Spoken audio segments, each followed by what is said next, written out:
What if Palpatine couldn't use lightsabers? What would have happened then? We pick up with Palpatine waiting for Mace and the other Jedi to come and arrest him. Let's begin. Chancellor Palpatine sat alone in his office, the Coruscant skyline glittering through the panoramic viewports. His lips curled into a thin smile as he contemplated the imminent arrival of the Jedi. The Jedi Order, he murmured to himself, savoring each syllable. Thousands of years of tradition and self-righteousness about to collapse. His monologue trailed off as he noticed his hands trembling uncontrollably. He flexed his fingers, attempting to still them, but the tremors only intensified.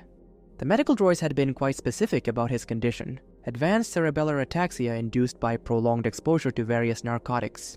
Years of consuming Nicillin extract, glitter stim, and particularly spice, which he had been inhaling by the kilo per day, had degraded the neural pathways controlling fine motor skills. The condition had been accelerating rapidly over the last decade, making precise manipulation of objects, particularly lightsabers, impossible. One false move and he might sever his own limbs. He hadn't wielded a lightsaber in years, not since the tremors began.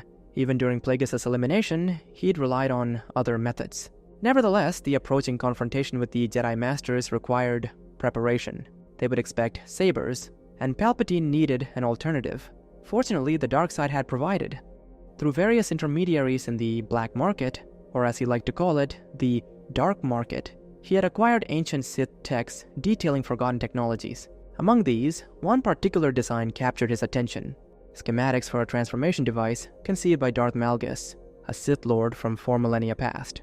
History recorded Malgus meeting his end-leading Sith forces in a bizarre assault on an animation studio on Coruscant. While the reasons for this strange attack remained obscure, the schematics for his ambitious transformation device had survived.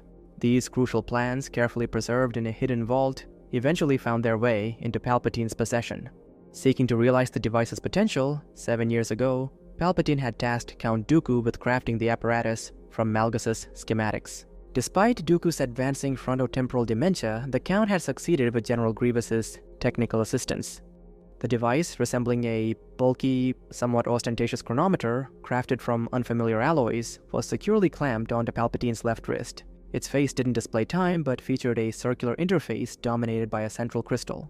Within this artifact resided a vast xenobiological databank, holding the genetic essence of dozens of species. It supposedly granted the wearer the power of instantaneous transformation into any program form stored in its matrix.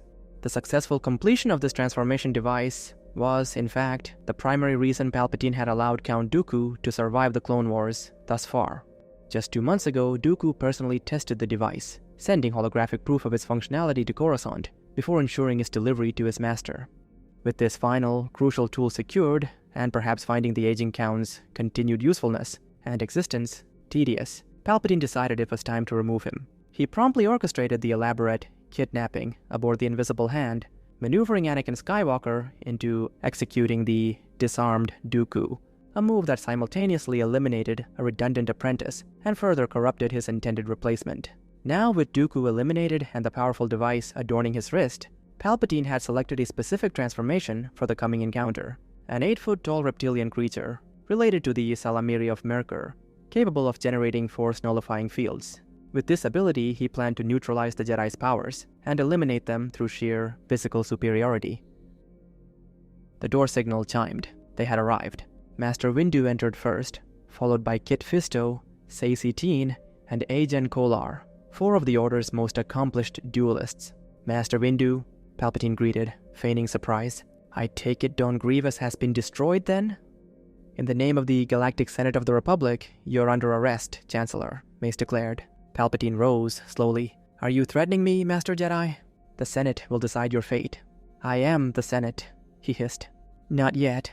Palpatine's lips twisted. It's treason then. Instead of a lightsaber, Palpatine reached dramatically for the device on his wrist. Mace watched, perplexed, as the Chancellor fumbled with what looked like a ridiculously oversized carnival prize chronometer. Snarling, Palpatine finally gripped the device, raising it theatrically like a toddler, showing off a new toy. He twisted the bezel forcefully. With a hiss and a whir, the central crystal popped up, flashing glowing green alien silhouettes. A tiny red warning light near the power coupling flickered erratically, ignored by the preoccupied Sith Lord. Palpatine paused dramatically, presenting the raised, flashing gadget with a smirk, apparently expecting awe from the bewildered Jedi. What is he doing? Mace thought, disbelief and impatience rising. His smirk widening into a predatory grin, Palpatine seemed to recall his audience. With a final, magician-like flourish, he slammed his palm hard onto the raised crystal. Blinding green energy erupted, engulfing him as cellular reconstruction began. However, something was visibly wrong. Instead of the planned transformation, Palpatine's body began a horrific metamorphosis. His form collapsed inward before expanding outward, skin bubbling as it transformed into glossy scales. The Chancellor's proportions distorted, elongating to 8 feet tall and growing with each passing second. Multiple human arms erupted from his torso, while his lower body reconfigured into a segmented, centipede-like structure, with countless human arms serving as legs, creating a disturbing crawling motion.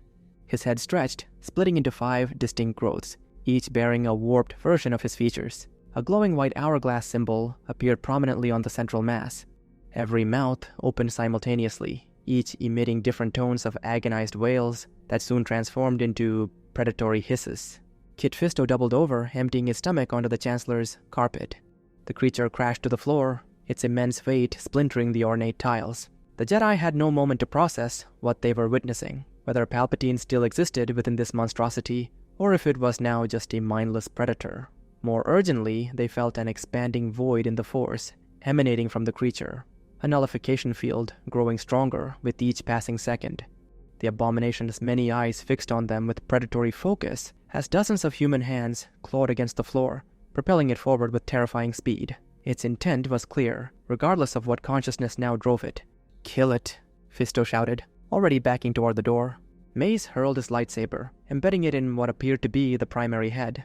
To his horror, the weapon was drawn deeper into the creature's mass, deactivating as it disappeared into the flesh. This only intensified the creature's aggression, its many mouths roaring in unison as it accelerated toward them. Kit Fisto, gagging but recovering fastest, spun on his heel. "Run," he choked out, already scrambling toward the main office doors. Sacy and Agent Kolar immediately followed, acutely aware of the nullification field expanding behind them, severing their connection to the Force. With their greatest weapon neutralized, escape became their only viable option. Outside the Chancellor's office, the Jedi reached the edge of the nullification field. Combining their restored Force abilities, they blasted the durasteel doors outward, ripping them violently from their frame. The 4 Masters burst into the corridor, Fisto, Teen, and Kolar first, followed immediately by a grim-faced Mace Windu. Seconds behind them, the abomination smashed through the ruined doorway. It surged into the hallway, the countless hands serving as legs propelling its now 12-foot frame forward. Whatever intelligence guided it, Palpatine's consciousness or pure bestial instinct, its purpose remained singular: eliminate the Jedi. The 4 Masters raced through the Senate hallways. Teen's foot caught on debris, sending him sprawling. Kolar and Fisto immediately seized his arms, hauling him upright without breaking stride. Fisto pulled slightly ahead, locating the hangar entrance. They piled into the Jedi transport vessel they had arrived in, the engines already cycling to life.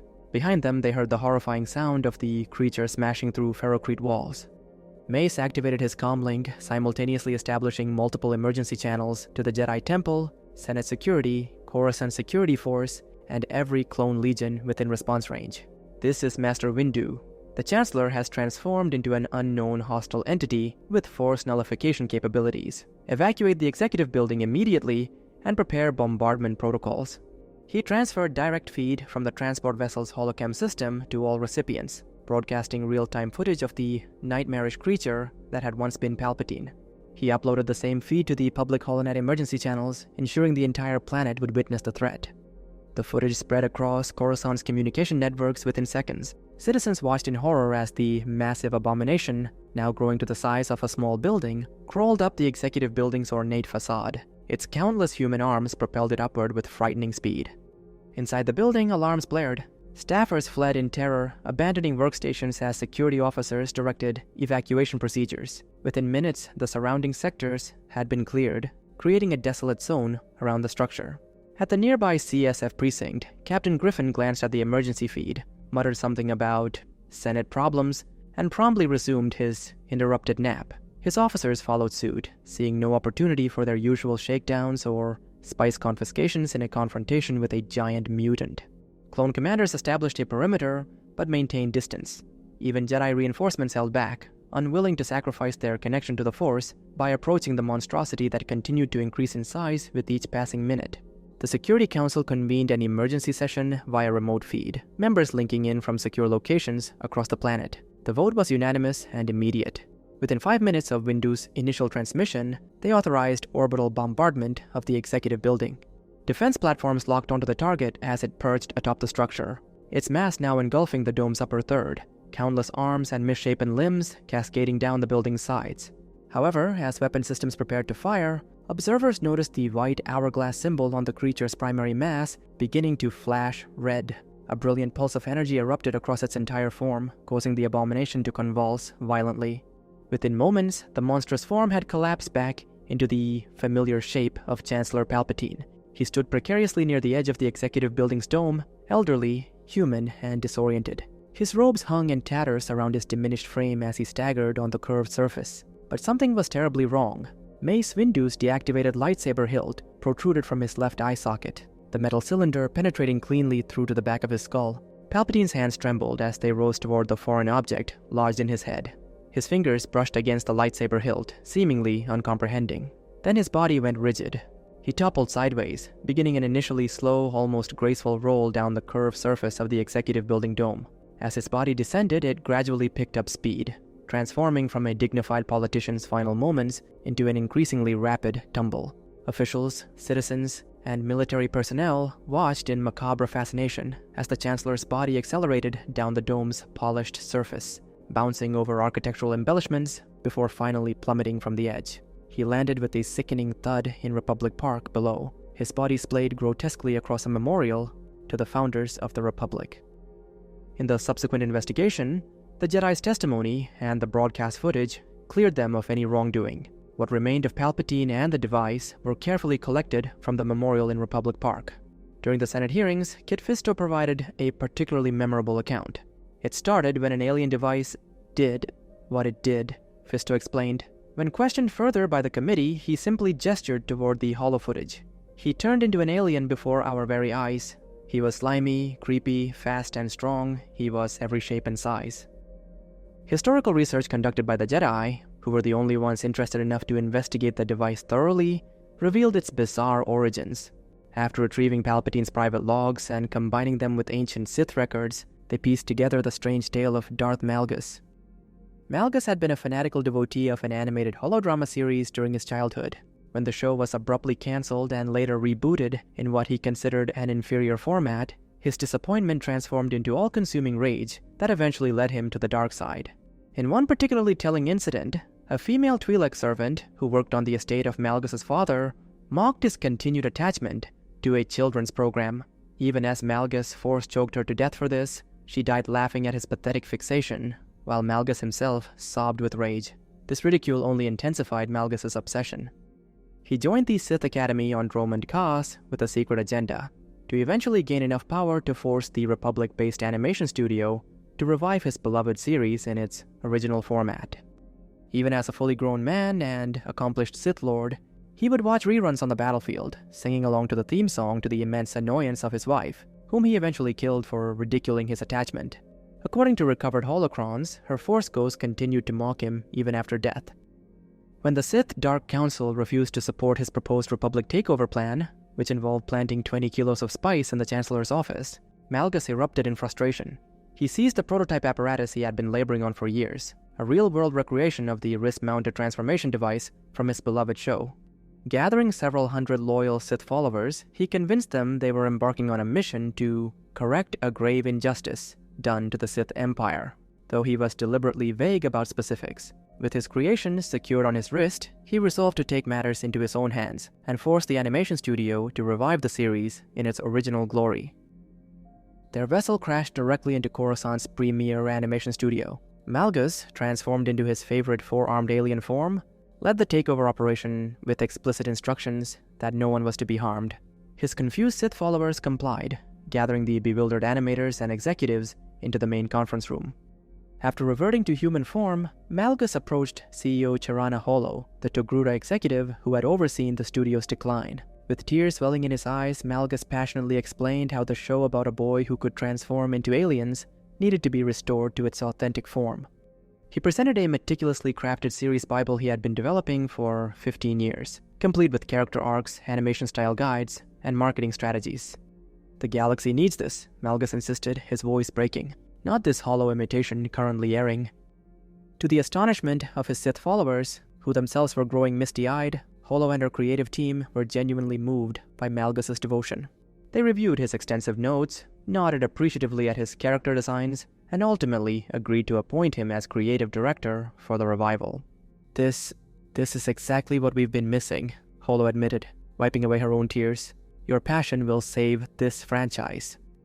What none of them realized was that Jedi Master Satil Shan, monitoring the situation from orbit, saw an opportunity to feed her growing spice habit. Stellar Entertainment Holdings, the parent conglomerate that owned the studio, was actually the heart of the Jedi Order's galaxy-wide money laundering operation. Through a complex web of beneficial ownership structures and bearer shares, the Jedi maintained complete anonymity while controlling the entire enterprise. When Shan observed the Sith presence at the animation studio, she ordered immediate bombardment of the building, cynically declaring it a necessary counterattack against Sith aggression, while privately calculating the insurance payout that would fund her next spice shipment. The orbital strike obliterated the studio just as Malgus and Holo were sharing a tearful embrace, their shared vision for the beloved series never to be realized.